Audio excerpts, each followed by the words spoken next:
SSC কিন্তু এখনো পর্যন্ত তারা কিন্তু কোনোভাবে অনুতপ্ত নয় এবং নিজেদের শুধরে নেওয়ার কিন্তু কোনো রকম তারা প্রচেষ্টা করছে না। শুধু মৌখিক ভাবে তারা বলে যাচ্ছে, কিন্তু কার্যকলাপে কিন্তু সেটা প্রতিফলিত হচ্ছে না। স্যালারি হিসাবে যে অ্যামাউন্টটা রিসিভ করেছে সেটা কিন্তু তাদের ফেরত দিতে হবে একদম সুদ সহ। টেন্টেড ক্যান্ডিডেটরা পরীক্ষায় বসেছে, সেখানে কিন্তু পরীক্ষা বাতিলের স্কোপ খুব কম। সেক্ষেত্রে কিন্তু যে পরীক্ষায় বসেছে তার খাতাটা বা তার উত্তরপত্রটা বাতিল বলে ঘোষণা হতে পারে। এসএসসির এখনো নিজেকে শুধরানো উচিত এবং পূর্ণাঙ্গ যে লিস্ট, টেন্টেডদের যে সম্পূর্ণ লিস্ট, সেটা প্রকাশ করা উচিত সম্পূর্ণ ডিটেলস দিয়ে। এসএসসি নিজে সুপ্রিম কোর্টের কাছে গিয়ে স্বীকার করে এসেছিল সেই সংখ্যাটা কিন্তু মোটেও 1800 সামথিং ছিল না, সেই সংখ্যাটা কিন্তু 6000-এরও বেশি ছিল। গোপাদি, 2016-র এসএসসি নিয়ে আবার সর্বোচ্চ আদালতে শুনানি হয়েছে এবং সেখানে নতুন করে তালিকা দেওয়ার কথা বলা হয়েছে। অযোগ্যদের তালিকা একবার প্রকাশ হয়েছে, আবার তালিকা প্রকাশ করার কথা বলেছে সর্বোচ্চ আদালত। মানে বিষয়টা ঠিক কি হলো? অনেকের মনে একটা আশঙ্কা তৈরি হয়েছে যে একবার তালিকা প্রকাশের পরেও কেন আবার তালিকা প্রকাশের করার জন্য রাজ্য সরকারকে বলছে সর্বোচ্চ আদালত। দেখুন, রাজ্য সরকারকে তো নয়, এসএসসি কে বেসিক্যালি আবার নির্দেশ দেওয়া হয়েছে যে তারা যাতে পূর্ণাঙ্গ তালিকা প্রকাশ করে সমস্ত ডিটেলস দিয়ে। কারণ আপনি দেখবেন যে তালিকা প্রকাশ হয়েছে, যে 1800 সামথিং কতজনের যে তালিকা প্রকাশ করেছে, সেই তালিকা কিন্তু আমরা প্রথম থেকে বলে আসছি এটা কিন্তু সম্পূর্ণ তালিকা নয়। এখানে এর বাইরেও দেখবেন আরো অনেক টেন্টেড ক্যান্ডিডেট রয়ে গেছে যাদের নাম কিন্তু ওই তালিকার মধ্যে ইনক্লুড হয়নি। খুব স্বাভাবিকভাবেই সেটা সর্বোচ্চ আদালতের প্রশ্নের মুখে পড়তে হয়েছে। এবং আপনি দেখবেন যে একই নামের একাধিক ব্যক্তি আছে, সেই ব্যক্তিটি কে সেটা আইডেন্টিফাই করার জন্য কিন্তু তার বাবার নাম বা তার হাজবেন্ড নাম বা ধরুন তার আরো অন্যান্য ডিটেলস, মানে তার সে কোথাকার বাসিন্দা, তার অ্যাড্রেস কি, বা সে কোন স্কুলে চাকরি করতো, সেই সব ডিটেলস কিন্তু খুবই প্রয়োজনীয় তাকে আইডেন্টিফাই করার জন্য যে টেন্টেড ক্যান্ডিডেটটা কে। এবং সব থেকে বড় কথা, সুপ্রিম কোর্ট যখন এই পুরো গোটা এসএসসি মামলায় যখন রায় দেন, তখন কিন্তু স্পষ্টত জাজমেন্টে বলে দিয়েছিল যে যে টেন্টেড ক্যান্ডিডেট গুলোর কথা উল্লেখ আছে এবং যে টেন্টেড ক্যান্ডিডেটরা নিয়োগ পেয়েছিল, সেই টেন্টেড ক্যান্ডিডেটদের কিন্তু যে স্যালারিটা তারা গ্রহণ করেছিল, সেই স্যালারিটা কিন্তু তাদের ফেরত দিতে হবে উইথ ইন্টারেস্ট। খুব স্বাভাবিকভাবেই সেই দায়িত্বটা দেওয়া হয়েছিল ডিস্ট্রিক্ট আমাদের ডিএম গুলোকে, ডিস্ট্রিক্ট ম্যাজিস্ট্রেটকেই দায়িত্ব দেওয়া হয়েছিল এবং স্বাভাবিকভাবেই সে সেটাকে রিকভার করবে। কিন্তু তাকে তো জানতে হবে সেই ক্যান্ডিডেট গুলো কে, তবে তো সে রিকভার করতে পারবে সেই টাকাগুলো। কিন্তু সেই ক্যান্ডিডেট গুলোই আইডেন্টিফাই করা যাচ্ছে না এসএসসির এই যে লিস্ট আছে তার ফলে। খুব স্বাভাবিকভাবেই সুপ্রিম কোর্ট নির্দেশ দিয়েছে যে এই যে তালিকা, সেটা পূর্ণাঙ্গ তালিকা প্রকাশ করতে হবে এবং যে আরো অন্যান্য ডিটেলস, মানে ধরুন তার বাবার নাম বা সে কোথাকার বাসিন্দা বা সে কোন স্কুলে চাকরি করতো, এই সব ডিটেলস গুলো কিন্তু প্রকাশ করার কথাও বলা হয়েছে। আশা করি এসএসসি ধরুন এতদিন ধরে এসএসসি এখনো ধরুন চেষ্টা করে যাচ্ছে চুরি ধরার পরেও, মানে যারা যে এই দুর্নীতিটা করেছে, এটা প্রাতিষ্ঠানিক দুর্নীতি করেছে, সেই প্রাতিষ্ঠানিক দুর্নীতি খুব আদিনের আলের মতন স্পষ্ট হয়ে যাওয়ার পরেও তারা কিন্তু বিভিন্ন অছিলায়, বিভিন্ন ছলা কলায় তারা চেষ্টা করছে যে আরো যদি কিছুটা ঢেকে রাখা যায়, কিন্তু সেটা করে খুব একটা লাভ হবে না, সেটা সুপ্রিম কোর্ট স্পষ্টই বলে দিয়েছে। স্বাভাবিকভাবেই তাদের কিন্তু এই যে লিস্ট, পূর্ণাঙ্গ লিস্ট, অল ডিটেলস, এই যে সম্পূর্ণ তথ্য দিয়ে পূর্ণাঙ্গ লিস্টকে তাদের প্রকাশ করতে হবে এবং সেই নির্দেশে কিন্তু সুপ্রিম কোর্ট দিয়েছে এবং আশা করি তারা এই লিস্ট প্রকাশ করবে এবং যারা টেন্টেড বলে চিহ্নিত হয়েছে, যারা এই লিস্ট থেকে বাদ গেছে, তাদের নামগুলো সেই লিস্টে ইনক্লুড হবে এবং যদি সেটা না করে সুপ্রিম কোর্ট নিশ্চিতভাবে পরবর্তীতে আবার পদক্ষেপ গ্রহণ করবেন যথোপযুক্ত। পূর্ণাঙ্গ লিস্ট বলতে কি যে 1800 সামথিং জনের তালিকা প্রকাশ করেছে সেই সংখ্যা যাতে আরো বৃদ্ধি পায়, সেই ক্ষেত্রে কি পূর্ণাঙ্গ শব্দটা ব্যবহার করা হয়েছে? দেখুন, পূর্ণাঙ্গ লিস্ট আমরা বলছি, এটা পূর্ণাঙ্গ লিস্ট, কারণ কি দেখুন, যে লিস্টে সুপ্রিম কোর্ট তো এক্স্যাক্টলি বলে দেয়নি যে পূর্ণাঙ্গ লিস্টের কথা, উনি বলেছেন সুপ্রিম কোর্ট নির্দেশ দিয়েছে যে সব ডিটেলস দিয়ে লিস্ট প্রকাশ করার জন্য।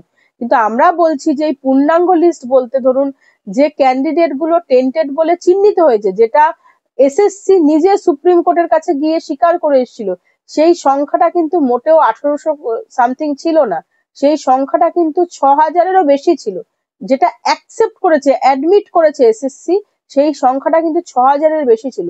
তাহলে কোন ম্যাজিক বলে যে এই বাকি ক্যান্ডিডেট গুলো বাদ গেল, সেটা কিন্তু এখনো প্রকাশ হলো না। গ্রুপ সি এবং গ্রুপ ডি এরও একাধিক টেন্টেড ক্যান্ডিডেট আছে, তাদের কিন্তু এখনো লিস্ট প্রকাশ হলো না।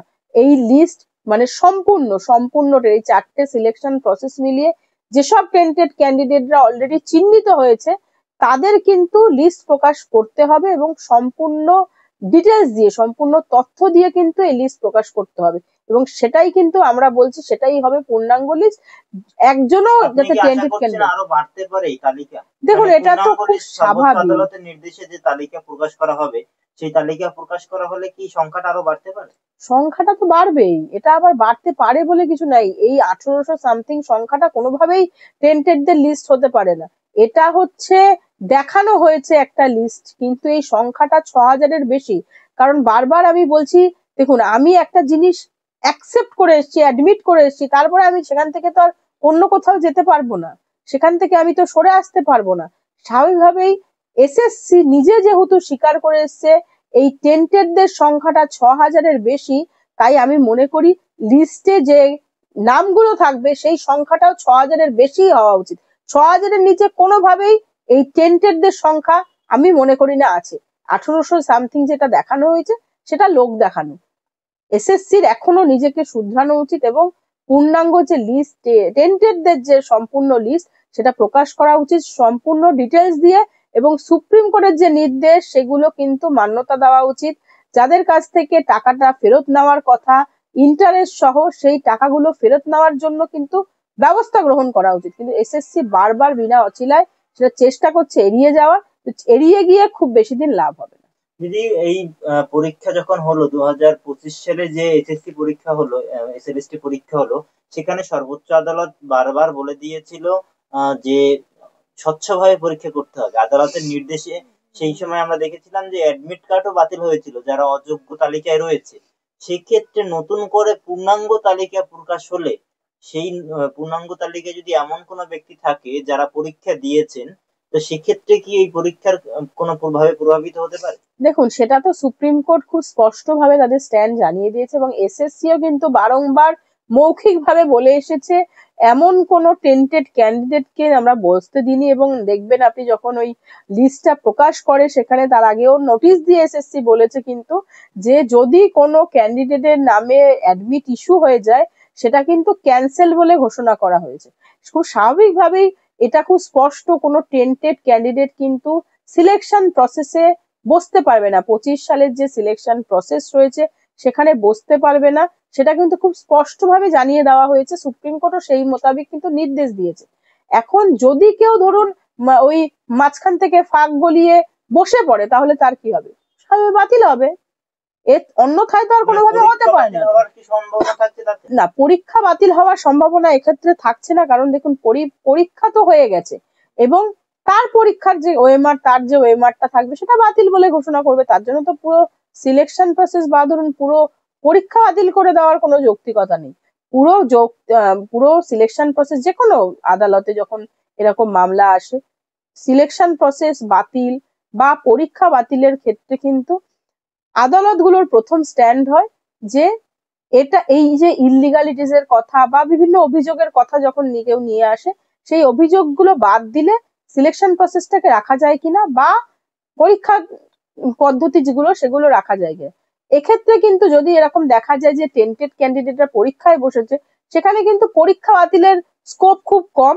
সেক্ষেত্রে কিন্তু যে পরীক্ষায় বসেছে তার খাতাটা বা তার উত্তরপত্রটা বাতিল বলে ঘোষণা হতে পারে এবং সে ফার্দার যে প্রসেস থাকবে সিলেকশন প্রসেসের সেগুলো সে অংশগ্রহণ করতে পারবে না। দিদি, এই যে পূর্ণাঙ্গ তালিকা প্রকাশ করার কথা বলা হয়েছে, এর পেছনের কারণ কি হতে পারে, বা এটা কি প্রথম পদক্ষেপ টাকা ফেরত নেওয়ার প্রক্রিয়া বলতে পারেন? কারণ কি দেখুন, প্রথম পদক্ষেপ হিসাবে আপনি দেখতেও পারেন, কিন্তু সুপ্রিম কোর্ট জানতে চেয়েছে এই যে ধরুন লিস্টটা যে প্রকাশ হলো তার সম্পূর্ণ তথ্যটা কোথায়। কারণ একজনের নামের তালিকা প্রকাশ হলো, কিন্তু সে কোথায় চাকরি করে, কোন স্কুলে চাকরি করে, সে কোথায় থাকে, তার বাবার নাম কি, সেই সব ডিটেলস গুলো কিন্তু সেই লিস্টে ছিল না। স্বাভাবিকভাবেই কোর্ট সেটা জানতে চেয়েছে এবং সেই হিসাবেই নির্দেশ দিয়েছে। কিন্তু এখন প্রশ্ন হলো এটাকে আপনি প্রথম ধাপ হিসাবে ধরবেন কিনা। এটা কিন্তু সম্পূর্ণভাবে নির্ভর করে যে অথরিটি রয়েছে তাদের ওপর। কারণ সুপ্রিম কোর্ট কিন্তু যা বলার বলে দিয়েছে এবং সুপ্রিম কোর্ট কিন্তু নির্দেশ দিয়ে দিয়েছে যে এই টেন্টেড ক্যান্ডিডেটের কাছ থেকে এই যে তারা স্যালারি হিসাবে যে অ্যামাউন্টটা রিসিভ করেছে সেটাকে তাদের ফেরত দিতে হবে একদম সুদ সহ। এবং এই মোরালিটিসটা কি হবে সেটা কিন্তু সুপ্রিম কোর্ট একদম লিখিত আকারে কোথাও বলে দেয়নি। সুপ্রিম কোর্ট নির্দেশটা দিয়েছে, সেটা কিভাবে পালন করবে সেটা সম্পূর্ণ হচ্ছে যার উপর দায়িত্ব দিয়েছে সে ঠিক করবে, বা তার অথরিটি ঠিক করবে, বা তার ডিপার্টমেন্ট ঠিক করবে। কিন্তু যদি সেটা ঠিক করতে ব্যর্থ হয় বা সুপ্রিম কোর্টের যে নির্দেশগুলো আছে সেটা যদি মান্যতা দিতে মানে তারা ফেল করে কোনোভাবে, সেই ক্ষেত্রে কিন্তু সুপ্রিম কোর্টের সেই অধিকার আছে, সেই পাওয়ার আছে তার বিরুদ্ধে ব্যবস্থা নেওয়া। এবং যদি সেখানে দেখা যায় যে আদালতের যে নির্দেশ সেটা অমান্য হয়েছে, তাহলে কিন্তু তার জেল পর্যন্ত হতে পারে। সুপ্রিম কোর্ট কিন্তু সেই নির্দেশও দিতে পারে। সুতরাং যার উপর দায়িত্ব আছে এই কার্যটা কমপ্লিট করার, তাকে সেই কার্যটা কিভাবে করবে সেটা দেখে নিতে হবে। নিশ্চিতভাবে বলতে পারেন যে লিস্টের কথা বলা হয়েছে, সেই লিস্টে যদি সম্পূর্ণ ডিটেলস দেয় তাহলে জানতে পারবে যে ওই যে ব্যক্তি বা ওই যে শিক্ষকের কথা বলা হয়েছে যার চাকরিটা বাতিল বলে ঘোষণা হয়েছে, যে টেন্টেড ক্যান্ডিডেট, সে তার ডিটেলসটা কি, বা ধরুন সে কোন ডিস্ট্রিক্টের। কারণ কি এই যে অ্যামাউন্টটা যে রিকভারির কথা বলা হয়েছে সেটা কিন্তু দায়িত্বটা অর্পণ করা হয়েছে ডিস্ট্রিক্ট ম্যাজিস্ট্রেটের উপর। খুব স্বাভাবিকভাবেই সেই প্রসেসটা কিন্তু ডিস্ট্রিক্ট ওয়াইজ হবে, এবং সেই ডিস্ট্রিক্ট যে ম্যাজিস্ট্রেট থাকবে তিনি জানতে পারবেন যে এই এই ক্যান্ডিডেট গুলো আমার এই ডিস্ট্রিক্টের মধ্যে পড়ে এবং আমাকে সেই অনুযায়ী সেই প্রসেসটা স্টার্ট করতে পারে। সেই হিসাবে দেখলে আপনি এটাকে প্রথম ধাপ বলতেই পারেন। আর একটা শেষ প্রশ্ন, পূর্ণাঙ্গ মানে লিস্ট হিসেবে যেটা বলা হচ্ছে তার মধ্যে কি এটাও থাকছে যে কোন শিক্ষক, অযোগ্য শিক্ষক কোন পদ্ধতিতে চাকরি পেয়েছেন, কোন মানে, কারণ 17টা ভাগ ছিল দুর্নীতি, বলা হয়েছিল 17 প্রকার বা 17 রকম ভাবে দুর্নীতি হয়েছে, কে কোন দুর্নীতির ফলে চাকরি পেয়েছে সেটাও কি না, তালিকায় থাকবে? সেটা তো এখনো জানি না সেটা ওরা কি করবে।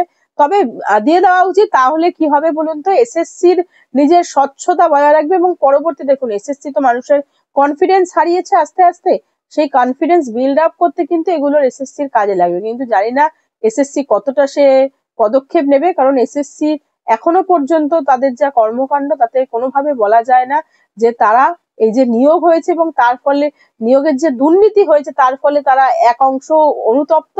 তারা রেদার সেই যে দুর্নীতি হয়েছে সেটাকে ঢাকার জন্য বিভিন্ন রকম স্টেপ নিয়ে যাচ্ছে এবং বিভিন্ন রকম বলতে পারেন যে ছলাকলা করে যাচ্ছে। এবং তারই ফলস্বরূপ কিন্তু আপনি দেখবেন এই যে এইসব লিস্ট প্রকাশ, তারা চাইলেই সম্পূর্ণ লিস্ট ডিটেলস সহ প্রকাশ করে দিতে পারেন এবং সেটা খুব জনসমক্ষে প্রকাশ করে দিতে পারে, যেটা সুপ্রিম কোর্ট বারবার বলছে সেটা চাইলেই তারা করে দিতে পারে, কিন্তু সেটা কিন্তু তারা করছে না। এর ফলে স্পষ্টত বোঝা যাচ্ছে এসএসসি কিন্তু এখনো পর্যন্ত তারা কিন্তু কোনোভাবে অনুতপ্ত না এবং নিজেদের শুধরে নেওয়ার কিন্তু কোনো রকম তারা প্রচেষ্টা করছে না। শুধু মৌখিকভাবে তারা বলে যাচ্ছে, কিন্তু কার্যকলাপে কিন্তু সেটা প্রতিফলিত হচ্ছে না।